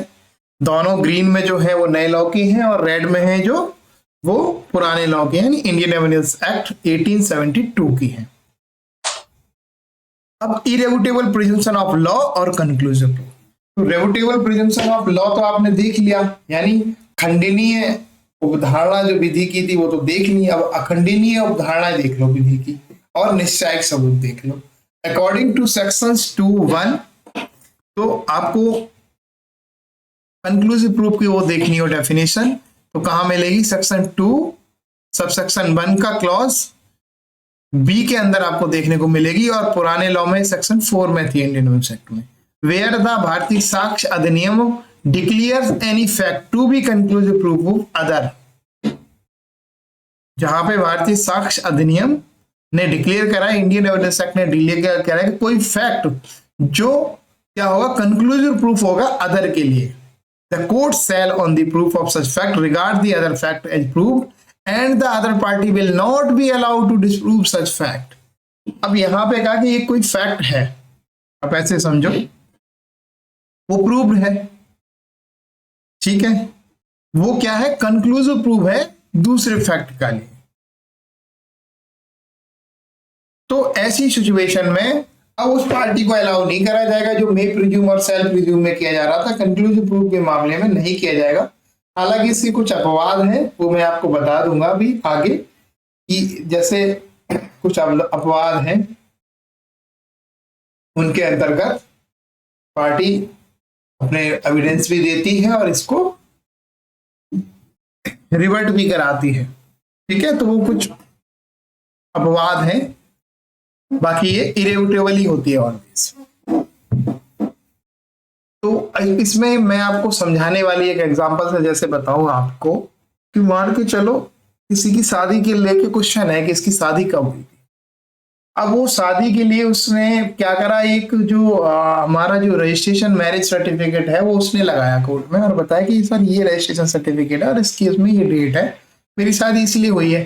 अब जो रजिस्ट्रेशन जो सर्टिफिकेट है, एक बार अगर उस चीज के ऊपर कोर्ट ने उसे मान लिया कंक्लूसिव प्रूफ, उसको प्रिज्यूम कर लिया, तो उसके बाद जो अपोजिट पार्टी है वो इसकी रिगार्डिंग एविडेंस नहीं दे सकती, क्योंकि वो जो है उसकी मैरिज की डेट के रिगार्डिंग वो जो सर्टिफिकेट है वो कंक्लूसिव प्रूफ है। ऐसे ही आपके और कोई डॉक्यूमेंट्स हो सकते हैं जो गवर्नमेंट अथॉरिटी इशू करती है, या गवर्नमेंट कोई मान लो कि चलो इंटरनेशनल ट्रीटीज हैं या ऐसे लॉज हैं, कोई कानून है, तो उनकी रिगार्डिंग आप एविडेंस नहीं दे सकते। और वो क्या है? इरेवुटेबल प्रिजम्पशन ऑफ लॉ है, यानी अखंडनीय विधि की उपधारणा है। एक्सेप्शंस हैं जो मैं बताऊंगा अभी, वो बात अलग है, पर आप यही मान के चलो कि ऑलवेज इरेवुटेबल होती है, ठीक है। वो एक्सेप्शंस हैं। Thus once presumption is raised, इसलिए कह रहे हैं कि अगर एक बार प्रिजम्पशन अगर रेज हो गई, उत्पन्न हो गई, it can not be rebutted by the other party, तो इसे रिवर्ट नहीं करा जा सकता है अदर पार्टी के द्वारा, and the latter will be barred to adduce evidence to the contrary. For example section 35 नए लॉ की और पुराने लॉ की section 41, relevancy of certain judgement in probate E T C. तो कोई जजमेंट है, अब मान के चलो मैंने एग्जांपल आपको और उसके दे दिए थे, वो भी सही है, और ये भी एक सेक्शन के अकॉर्डिंग, एविडेंस एक्ट के अकॉर्डिंग आप देख लो। कोई जजमेंट मान लो है, वो अगर दी गई है किसी कोर्ट में, तो आप उसके रिगार्डिंग आप एविडेंस थोड़ा दोगे, तो वो कंक्लूसिव प्रूफ है, इरेवुटेबल प्रिजम्पशन ऑफ लॉ है। जैसे सेक्शन 1 से 16 हो गया उदाहरण के तौर पे, नए लॉ का। और पुराने लॉ में सेक्शन 1 से 12 होता था इंडियन मैरिज एक्ट में, birth during marriage conclusive proof of legitimacy. इसमें होता क्या है मैं आपको बता दूं, सेक्शन में 1 से 12 में ये बहुत अच्छा एग्जांपल है कंक्लूसिव प्रूफ का। इसके ऊपर मैंने आपको जजमेंट भी दिए क्योंकि ये बड़ा विवादित रहा था कि इसमें हाईकोर्ट ने एक ने अलाउ कर दिया था, हाईकोर्ट ने अलाउ कर दिया था कि इसमें आप डीएनए वगैरह करा के पता कर सकते हैं कि इसका एक्चुअल फादर कौन है, पर सुप्रीम कोर्ट ने फिर उसको डिनाई कर दिया, ओवर रूल कर दी मुझे। तो ये जो 1 से 12 में प्रिजम्पशन है वो इस बात की प्रिजम्पशन है कि मान के चलो 280 डेज, समझना कोई चीज, 280 डेज तक कोई एक वाइफ लेडी है डाइवोर्स भी ले लेती है हस्बैंड से और वो अलग रह रही है, और उन 280 डेज में अगर उसको बेटा होता है तो बेटे का फादर कौन होगा, तो वही होगा जिससे उसने डाइवोर्स लिया है। सिर्फ ये नहीं है, पर उसको हस्बैंड को या तो ये दिखानी पड़ेगी नॉन एक्सेस का उसका उससे कोई संबंध ही नहीं था, नॉन एक्सेस दिखाए। तो केवल एक नॉन एक्सेस का ही उसके पास ऑप्शन है, अदरवाइज उसके पास कोई ऑप्शन नहीं है। ये कंक्लूसिव प्रूफ होगा उसमें, ठीक है। इसके रिगार्डिंग जो जजमेंट है वो अभी हम पढ़ेंगे। बाकी सेक्शन जैसे 20 हो गया नए लॉ का, आईपीसी का है, लेकिन एविडेंस एक्ट का नहीं। पहले जो पढ़ाया मैंने वो एविडेंस एक्ट का था 1 से 16। अब जो मैं पढ़ा रहा हूँ 20 जो 20 है ये इंडियन आईपीसी का है, और नए लॉ 20 जो है हमारे भारतीय न्याय संहिता का है, और जो 82 है वो आईपीसी का है, act of a child under 7 year of age. अब कोई 7 साल से नीचे का कोई बच्चा है, under the 7 year of age है, कोई बच्चा अगर ऑफेंस करता है तो उसे ये कहते हैं nothing is offence which is done और committed by child under the age of 7 year. तो अब इसके लिए आप कोई एविडेंस नहीं दे सकते हो, ये कंक्लूसिव प्रूफ है, इरेवोटेबल प्रिजम्पशन ऑफ लॉ है। देखा जाए तो एक्चुअल में देखा जाए तो सेक्शन जो 20 BNS की है और 82 आईपीसी की है, यही जो है जो एब्सोल्यूट रूल करता है कंक्लूसिव प्रूफ का, जिसके लिए कोई एविडेंस नहीं दिया जाता है। इसमें प्रिजम्पशंस है कोर्ट के लिए, वो भी कंक्लूसिव प्रिजम्पशंस है कि 7 साल से नीचे के बच्चे ने किया है, जनरल एक्सेप्शन में आ रहा है, ऑफेंस किया ही नहीं, ये प्रिजम्पशंस है ऑलरेडी।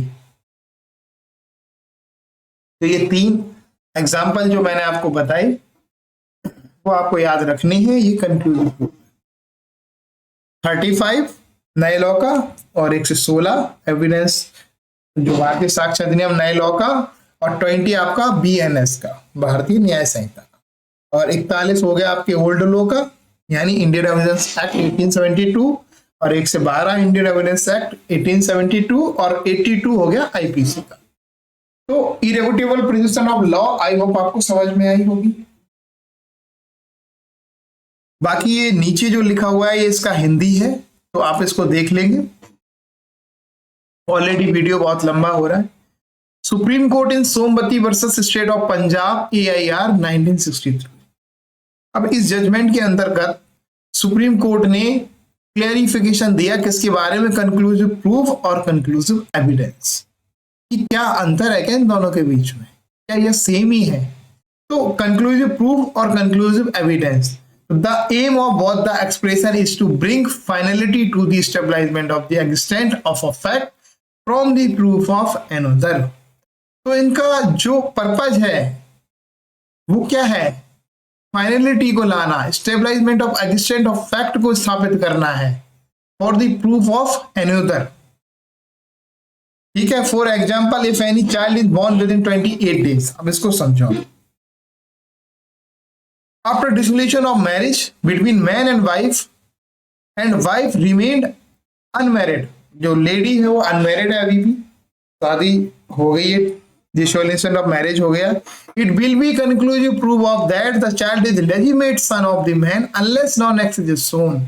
तो ये जो चाइल्ड है वो लेजिटिमेट चाइल्ड है, धर्मज पुत्र है इसका, उस व्यक्ति का जिससे इसका डाइवोर्स हो गया, अनलेस नॉन एक्सेस शोन, अगर वो नॉन एक्सेस ही दिखा दे कि उसका नॉन एक्सेस ही नहीं था, शादी से पहले भी उसका नॉन एक्सेस नहीं था, विजुअलाइजेशन के बाद भी मैं नॉन एक्सेस नहीं था, तो वो बात अलग है। Thus, once the presumption is raised, it cannot be refuted by any evidence।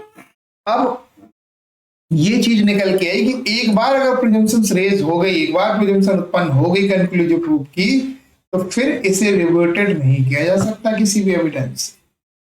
अपवाद जो मैंने आपको बताया था वो चीज अलग है, अदरवाइज तो नहीं किया जाएगा। और इसके रिगार्डिंग मैं अपवाद अभी और विस्तार से आपको बताऊंगा। तो आई होप ये भी आपको समझ आ गया होगा। इसी का ये ट्रांसलेशन है। सुप्रीम कोर्ट ने सोमवती बनाम पंजाब राज्य मामले में स्पष्ट किया कि कंक्लूसिव प्रूफ और कंक्लूसिव एविडेंस में कोई अंतर नहीं है। दोनों अभिव्यक्तियों का उद्देश्य जो है वो एक तथ्य के प्रमाण से दूसरे तथ्य के अस्तित्व को अंतिम रूप से स्थापित किया जाना के लिए ही है। उदाहरण के लिए मैंने आपको बता दिया कि यदि पति और पत्नी के बीच विवाह विच्छेद के 228 दिनों के भीतर कोई बच्चा जन्म लेता है और पत्नी अविवाहित रहती है, तो यह अंतिम प्रमाण माना जाएगा कि वह बच्चा उस पुरुष का वैध पुत्र है, जब तक कि वह यह सिद्ध ना हो जाए कि पति पत्नी के बीच संपर्क ना होना था। इस प्रकार एक बार जब एक धारणा स्थापित हो जाती है तो इसे किसी भी साक्ष्य द्वारा खंडित नहीं किया जा सकता, यानी रिबूट नहीं किया जा सकता है। तो ये हिंदी वर्जन था, रिपीट कर दिया, आपको पढ़ के बता दिया। बाकी समझाता मैं जा ही रहूं आपको, तो और बहुत ज्यादा समझाने जैसा कुछ है नहीं इसमें। अब ये जो हमने अभी एक सेक्शन पढ़ी 1 से 12 पुराने लॉ की और नए लॉ की 1 से 16 जो हमने सेक्शन पढ़ी, तो 280 डेज वाला हमने पढ़ा। अब इस सेक्शन की जो हम बात अभी कर रहे थे आपको, जो हमने आपको समझाया था कि इरेवोटेबल प्रिजम्पशन ऑफ लॉ है 41 पुराने लॉ की, और पुराने लॉ की 1 से 12 और नए लॉ की 35 और 1 से 16 और 20 आपका BNS भारतीय न्याय संहिता और 82 IPC का इरेवोटेबल प्रिजम्पशन ऑफ लॉ है। तो ये 3 ऐसे एग्जांपल है इरेवोटेबल प्रिजम्पशन ऑफ लॉ और कंक्लूसिव प्रूफ के, बस और नहीं इसके अलावा कोई भी। पूरे भारतीय साक्ष्य अधिनियम देख लो चाहे इंडियन एविडेंस एक्ट। तो इवान रथराम वर्सेस मिलान जोसेफ 2025, इससे पहले मैं आपको बताऊं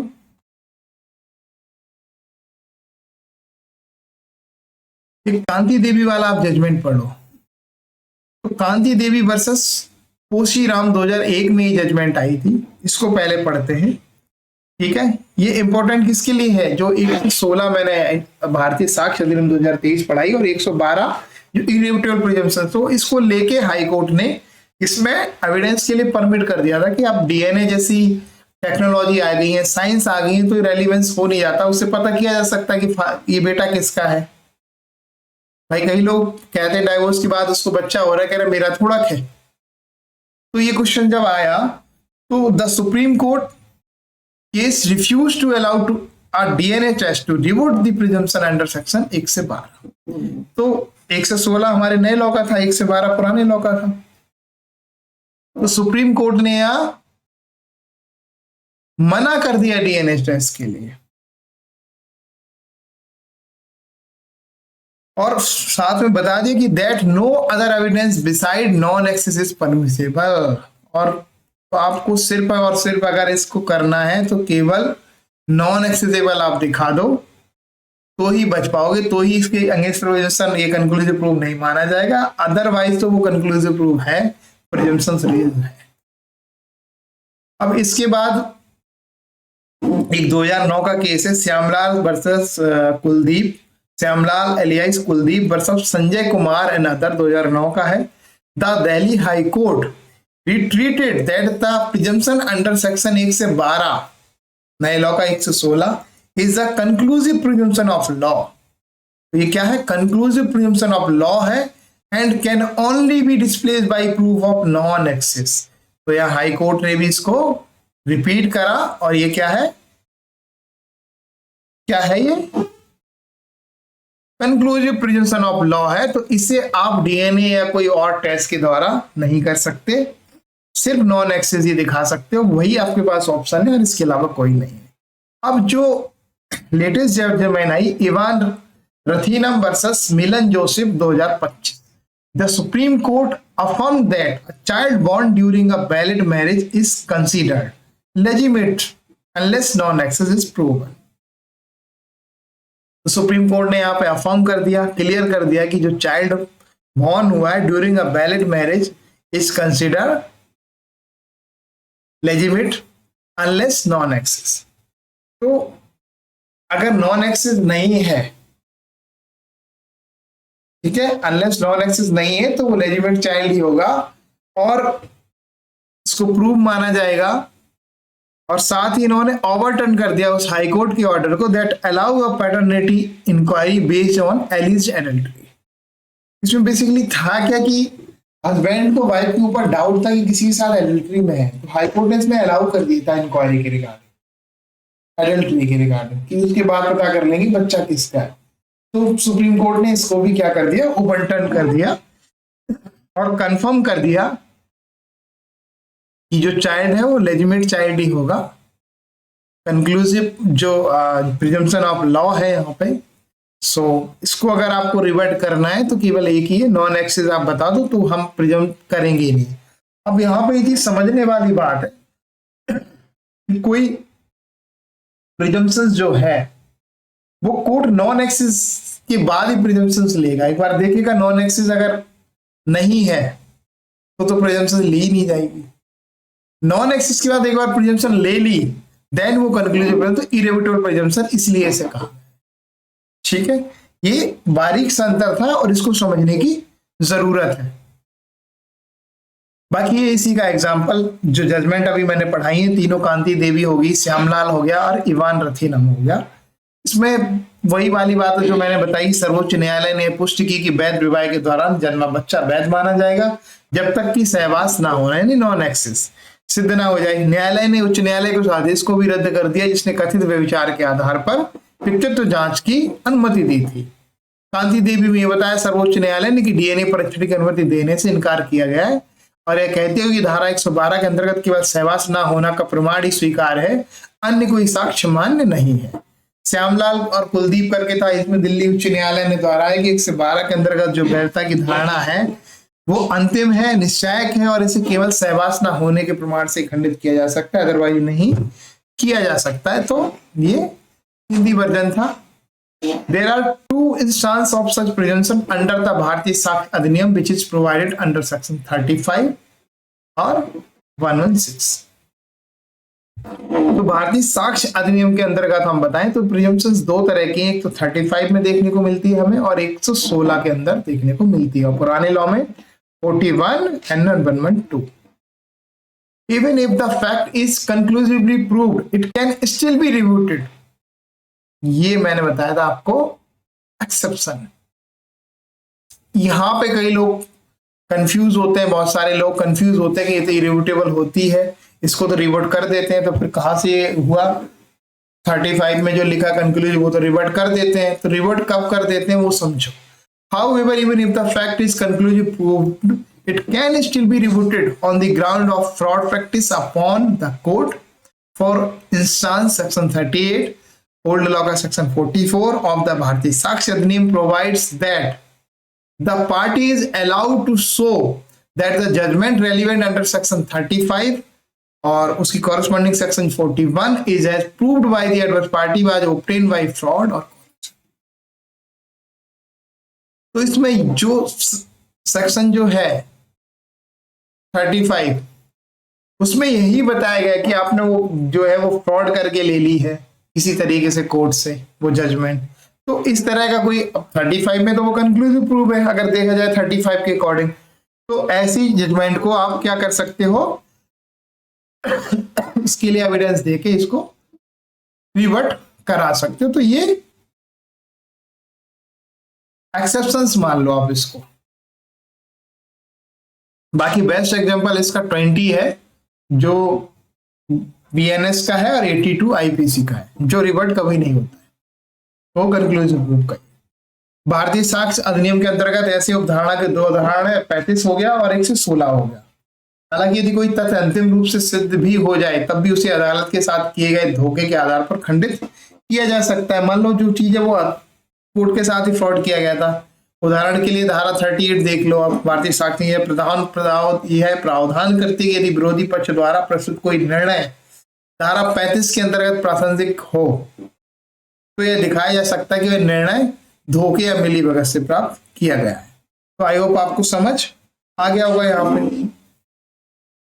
नेक्स्ट आ गया है, parties are required to give evidence to prove a fact in the court of law. तो पार्टी से ऐसा रिक्वायर किया जाता है, ऐसी उम्मीद की जाती है कि वो एविडेंस दे कोर्ट में, प्रूव किसी फैक्ट को प्रूव करने के लिए कोर्ट ऑफ लॉ के सामने, कोर्ट में। However there are certain facts which are not required to be proved by the parties by given.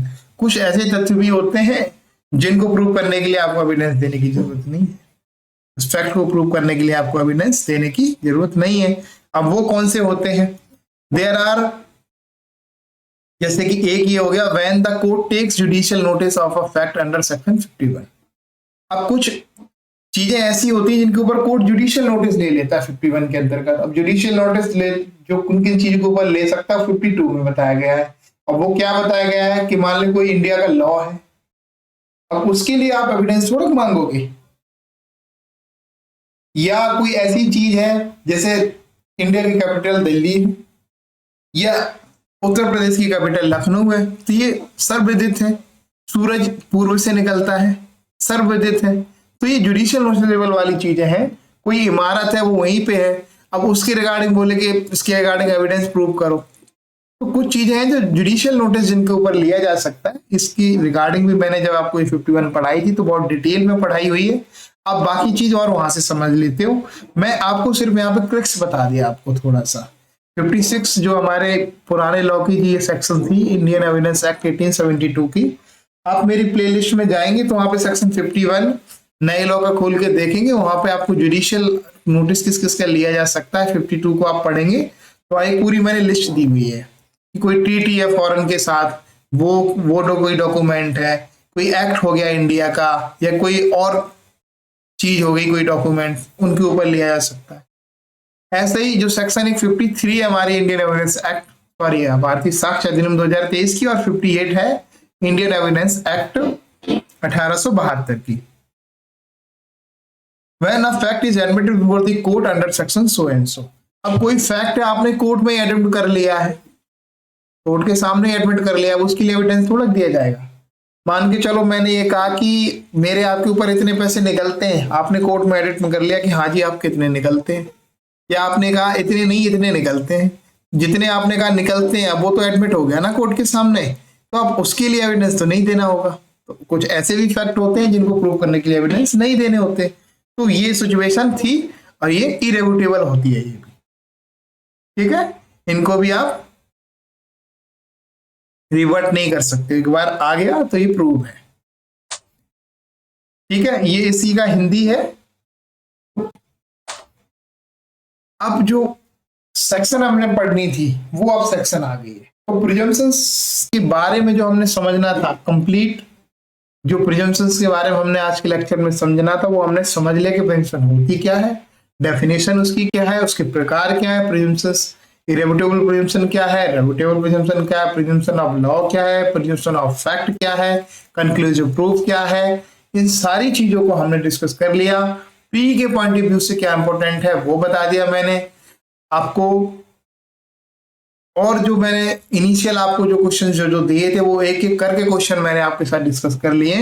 अब सेक्शन समझते हैं, और साथ ही आपका जो बचा हुआ है वो ये दोनों के अंदर अंतर बचा हुआ है, presumption of law, presumption of fact में अंतर और बताना बाकी रह गया है। और एक जो सेक्शन जो आज हम पढ़ने वाले थे इसकी, जिसके लिए प्रिजम्पशंस का पूरा मैंने आपको बैकग्राउंड बताया, तो अब आपको ये समझ में आएगी presumption as to certain offences. तो ये सेक्शन 1 से 15 है भारतीय साक्ष्य अधिनियम 2023 की, और 111 जो है वो 111 ए है, वो 111 ए है आपकी इंडियन एविडेंस एक्ट 1872 की, और ये बात करती है presumption as to certain offences. ये उपधारणा की बात करती है, और उपधारणा किन के ऊपर? कुछ अपराधों के ऊपर उपधारणा की बात करती है। Where a person is accused of having committed in any offense specified in subsection 2। तो सबसेक्शन 2 समझ लेते हैं पहले, ठीक है। तो सबसेक्शन 2 समझ लेते हैं पहले, उसके बाद इस पे आते हैं। तो सबसेक्शन 2 कहता था offence refer to in subsection 1 are following namely. तो क्या क्या वो ऑफेंस है? An offence under section 147। किस किस के बारे, कौन कौन से ऑफेंस के बारे में प्रिजम्पशन ली सकती है? 147 के बारे में। और 147 क्या कहते हैं? Waging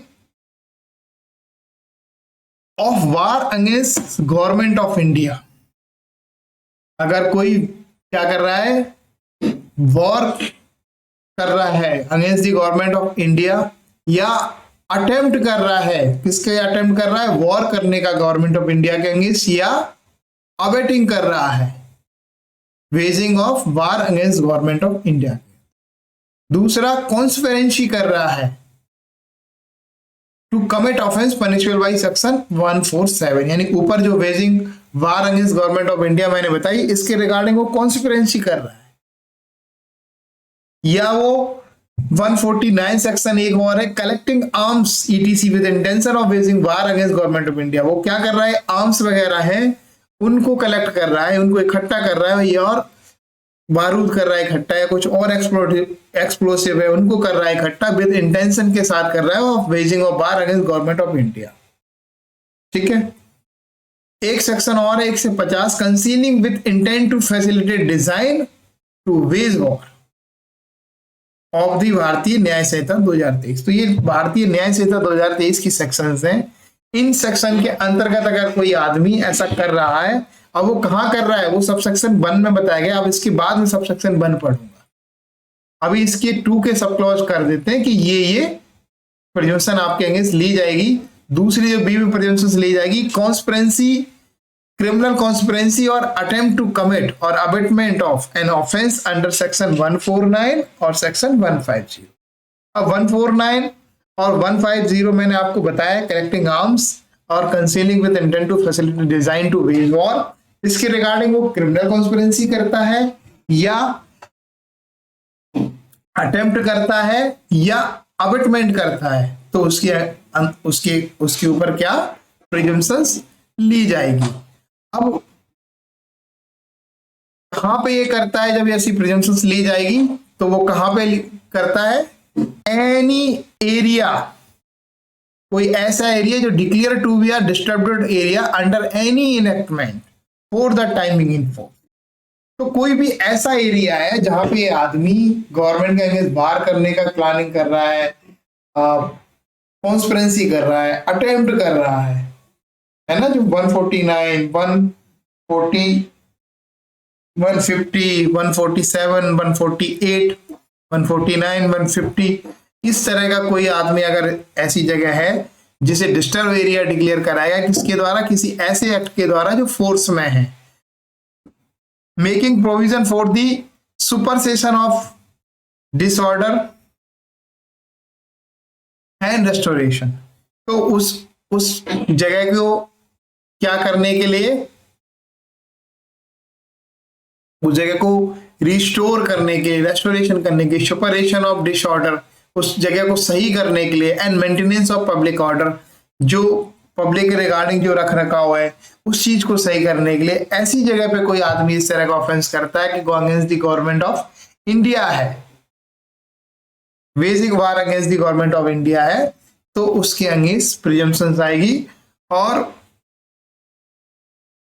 any area in which there has been over a period more than 1 month extensive disturbance of the public peace, या कोई ऐसा एरिया है जिसे एक्सटेंसिव मतलब एक बड़े लेवल पे, मान लो disturb of the public peace, उस एरिया को 1 महीने से ज्यादा हो गया और वो बड़े लेवल पे उसको डिस्टर्ब है वो एरिया पब्लिक पीस के रिगार्डिंग, तो ऐसे एरिया पे वो अगर इस तरह का 147 या 148, 149, 150 का अगर वो ऑफेंस करता है, तब भी उसके अगेंस्ट प्रिजम्पशन होती है। वो कॉन्स्पिरेंसी करता है, या अबेटमेंट करता है, या फिर कमिट करता है, तब भी उसके अगेंस्ट प्रिजम्पशंस ली जाएगी। अब जो प्रिजम्पशंस ली जाएगी वो presumption at is shown that such person had been at a place और ऐसा दिखा दिया जाता है कि जो ऐसा व्यक्ति है वो ऐसे एरिया में है, सबसेक्शन जो 1 मैंने पढ़ाया था ए और बी, कोई डिस्टर्ब एरिया है, 1 महीने से ज्यादा वो एक्सटेंसिव डिस्टर्ब है पब्लिक पीस के लिए, या जो ए सब क्लॉज पढ़ाया था मैंने, उसमें आपको मैंने बताया था कि कोई ऐसा एरिया जैसे किसी इनेक्टमेंट ने ही डिस्टर्ब डिक्लेयर करा है कि ये पीसफुल नहीं है। अब ऐसी जगह पे आप करते हो तो वो कह रहा है ऐसा दिखा दिया कि person had been at a place in such area at a time when firearms, किस टाइम पे, व्हेन फायर आर्म्स और एक्सप्लोजिव वर यूज्ड, ऐसे टाइम पे जब वहां पे कोई फायर आर्म्स हो या कोई बारूद हो, were used at from the place to attack और assist the member of any armed. अब वो ऐसी चीज किस लिए करी गई है, अटैक करा गया, रेसिस्ट करा गया, जो वहां पे मेंबर लगे हैं, जो आर्मी लगी है, जो आर्म फोर्सेस लगे हैं, उनको हटाने के लिए करी गई है। ठीक है, फोर्सेस और to force charge with the maintenance of public order, या ऐसे जो आर्म पर्सन है जो पब्लिक की मेंटेनेंस के लिए है, उनको हटाने के लिए की गई है। Acting in the discharge of their duties it shall be presume. तो इंपॉर्टेंट आपके लिए जो है वो ये है कि शैल प्रिज्यूम होगा, तो यहाँ पे क्या आएगा, सेल प्रिज्यूम होगा।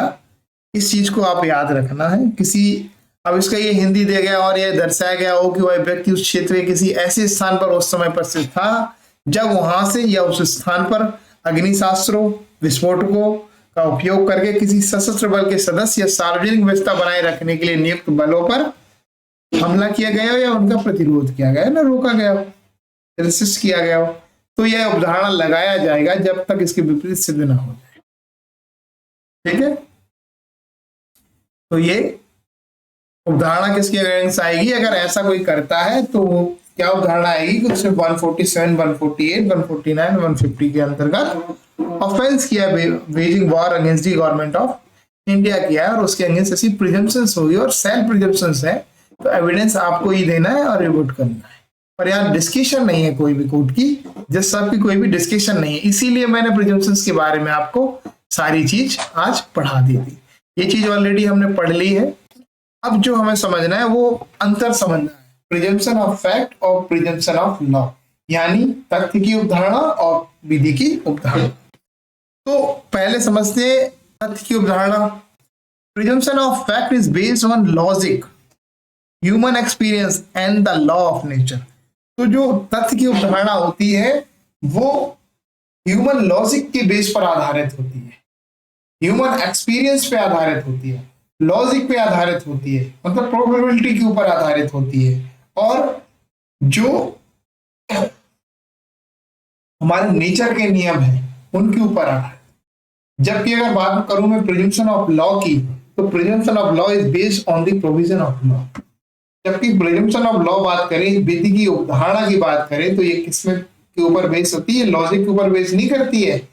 जज साहब अपने हिसाब से नहीं सोचेंगे कि ऐसा ही ऐसा होगा, नहीं, अगर लॉ में लिखा है तो ही सेल्फ प्रिज्यूम करो, तो ही कंक्लूसिव प्रूफ मानो, अदरवाइज नहीं मानो। तो प्रिजम्पशन ऑफ लॉ होती है।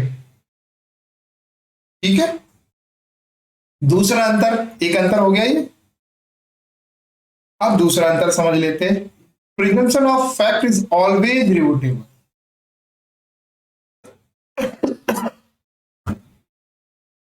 and goes away when explained or rebutted by establishment of positive proof। तो जो तथ्य की अवधारणा होती है ये हमेशा क्या होती है, खंडनीय होती है।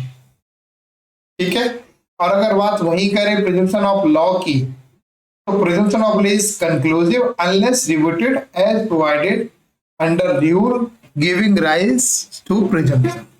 तो ये कंक्लूसिव अनलेस रिबुटेड होती है, ठीक है, जब तक कि उसको एविडेंस देके डिस्प्रूव ना करा जाए, और कुछ जो होती है वो इरेबुटेबल ही होती है। तीसरी चीज जो हमें एग्जांपल वाली जो अंतर समझना है, वो तीसरा अंतर है वो ये है, the position of presumption of fact is uncertain and. तो जो प्रिजम्पशन ऑफ फैक्ट है वो अनसर्टेन है एंड ट्रांजिस्टरी है वो। और वहीं अगर इधर देखें तो the court position of presumption of law is certain and uniform. तो यहाँ पे निश्चित है, वहां पे वो निश्चित नहीं है कि वो कोर्ट लेगा ही लेगा, यहाँ ये निश्चित है, यूनिफॉर्म है। ठीक है, the court can ignore presumption of fact however strong it is. जो चौथा अंतर है वो ये है कि कोर्ट इग्नोर कर सकता है प्रिजम्पशन ऑफ फैक्ट को, यानी जो तथ्य की अवधारणा है उसको कोर्ट इग्नोर कर सकता है, जबकि हो सकता है कि वो जो जो जो तथ्य की अवधारणा बहुत स्ट्रांग हो। वहीं अगर प्रिजम्पशन ऑफ लॉ है वो कैन नॉट इग्नोर, वहीं अगर प्रिजम्पशन ऑफ लॉ है तो चाहे वो बी की क्यों ना हो तब भी जैसा उसको इग्नोर नहीं कर सकते। यहां चाहे स्ट्रॉन्ग ही हो तब भी इग्नोर कर देंगे। पांचवा अंतर जो है, the presumption of fact are derived on the basis of law of nature. कहां से आते हैं? Law of nature, prevalence, customs and human experience. जबकि presumption of law is deprived on stabilised judicial norms and they have become part of legal rule. तो ये judicial norm से निकलते हैं और उसके बाद ये क्या बनते हैं? लीगल रूल्स के पार्ट बनते हैं। कोर्ट कैन एक्सरसाइज इस डिस्क्रिशन। तो प्रिजम्पशन ऑफ फैक्ट में करें, कोर्ट क्या करता है? अपनी जो डिस्क्रिशन है उसको एक्सरसाइज कर सकता है while drawing presumption of fact. Presumption of fact is discretionary presumption. जबकि अगर प्रिजम्पशन ऑफ लॉ की बात करें तो presumption of law is mandatory, that is court is bound to draw presumption of law. तो यहाँ क्या है? लॉ, प्रिजम्पशन ऑफ लॉ की बात करें, विधि की अवधारणा की बात करें तो यहाँ कोर्ट बाउंड होता है, कोई डिस्क्रिशनरी पावर नहीं होती। ये हिंदी में मैंने बता दिया कि तथ्य की अवधारणा तर्क, मानव अनुभव और प्रकृति के नियमों पर आधारित होती है, जबकि दूसरी तरफ कानून की अवधारणा कानूनी प्रावधानों पर आधारित होती है। तथ्य की अवधारणा सदैव खंडनीय होती है और जब किसी सकारात्मक प्रमाण से उसका स्पष्टीकरण या खंडन किया जाता है तो वह समाप्त हो जाती है। जबकि कानून की अवधारणा क्या है? निर्णायक होती है, जब तक कि उस अनुमान को उत्पन्न करने वाले नियम के अनुसार उसका खंडन ना किया जाए। तथ्य की अवधारणा की स्थिति अनिश्चित और अस्थायी होती है, जबकि कानून की अवधारणा की स्थिति निश्चित होती है और एक रूप होती है। वहीं अगर न्यायालय चाहे अवधारणा कितना भी प्रबल क्यों ना हो, तथ्य की अवधारणा की उपेक्षा कर सकता है, जबकि अगर विधि की अवधारणा है तो उपेक्षा नहीं कर सकता। ठीक है, वहीं तथ्य की अवधारणा प्रकृति के नियमों, प्रचलित रीति रिवाजों और मानव अनुभव के आधार पर निकाले जाते हैं, जबकि कानून की अवधारणा स्थापित न्यायिक मानकों से व्युत्पन्न होती है और ये मानक अब कानूनी नियमों का हिस्सा बन चुके होते हैं। न्यायालय तथ्य की अवधारणा लगाते समय अपने विवेक का प्रयोग कर सकता है, अर्थात तथ्य की अवधारणा एक विवादहीन धारणा है। जबकि अगर बात करें विधि की अवधारणा की तो कानून की अवधारणा निष्कर्ष अवधारणा होती है, अर्थात न्यायालय के लिए कानून का लगाना आवश्यक है, कोर्ट बाउंड होता है ड्रॉ प्रिजम्पशन ऑफ लॉ। तो यहाँ पे कोई भी डिस्क्रिशनरी पावर कोर्ट के पास नहीं होती। तो ये बेसिक अंतर था, ये हिंदी में था, ये भी मैंने आपको बता दिया है। ठीक है, इंग्लिश में ऑलरेडी आपको मैंने समझा ही दिया। तो आज के लेक्चर में इतना ही। आई होप प्रिजम्पशंस के रिगार्डिंग तो कोई क्वेश्चन आपका नहीं बचा। तो ये 3 तरह की प्रिजम्पशन हमारे लॉ में देखने को मिलती हैं, जो मैंने आपको बता दी। 2 तरह की प्रिजम्पशन को ही हम मान के चलते हैं, प्रिजम्पशन ऑफ लॉ और प्रिजम्पशन ऑफ फैक्ट। जो मिक्सचर जो है हमारे यहाँ मिक्स जो presumption of law and fact है उसे हम लागू अपने यहाँ नहीं करते हैं। इरेवुटेबल रेवुटेबल के रिगार्डिंग जो क्वेश्चंस थे वो मैंने बता दिए। प्रिजम्पशंस ले ली एक बार, वो बता दी। प्रिजम्पशन नहीं ली है तो बात अलग है, तो एविडेंस दे सकते हो, पर प्रिजम्पशन एक बार ले लिया कंक्लूसिव के मामले में तो आप एविडेंस नहीं दे सकते हो। जो अपवाद थे वो ऑलरेडी मैंने आपको बता दिए हैं। प्रिजम्पशंस के रिगार्डिंग आज के लेक्चर में इतना ही काफी है। इसके बाहर किसी एग्जाम में कुछ आने वाला नहीं है। Thank you so much. Join our Telegram channel to get free study material, और thank you so much for watching this, and join our telegram channel and join our YouTube channel and subscribe for more videos। तो आप subscribe करेंगे तो मुझे motivation मिलता है, day by day बढ़ता है कि हाँ समझ आ रहा है कि कोई देख। Thank you so much. आज के लिए इतना ही, मिलेंगे कल फिर एक नए लेक्चर के साथ। तब तक के लिए धन्यवाद।